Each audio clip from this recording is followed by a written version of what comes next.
योना त्यस ठूलो सहर निम्बेमा जा र त्यसको विरुद्धमा प्रचार गर, किनभने त्यसको दुष्टता मेरो सामु आएको छ। निम्बे रे, तिनीहरू त हाम्रा शत्रुहरू हुन्। म त त्यता जान्न, बरु जहाज चढेर तर्सिसतिर जान्छु।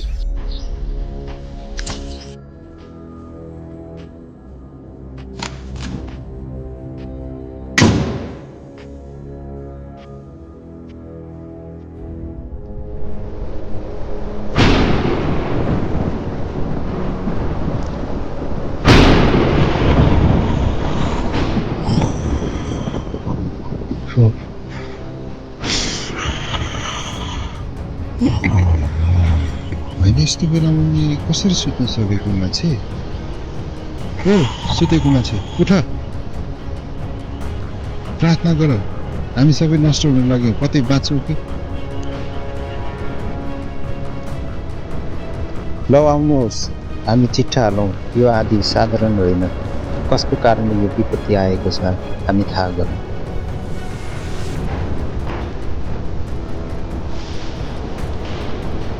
चिट्ठा त तिम्रो नाममा पर्यो। तिमी को हौ?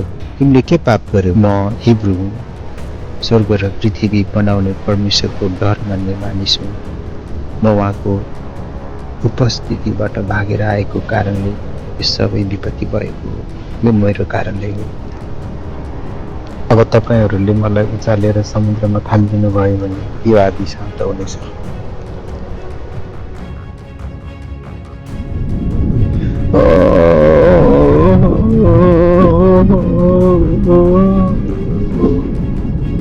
परमेश्वर, मैले ठुलो गल्ती गरेँ। मैले तपाईँले भन्नुभएको आज्ञा मानिनँ। प्रभु, मलाई क्षमा गर्नुहोस्। म पश्चाताप गर्छु। मलाई क्षमा गर्नुहोस्। म जान्छु, निर्णयमा जान्छु प्रभु।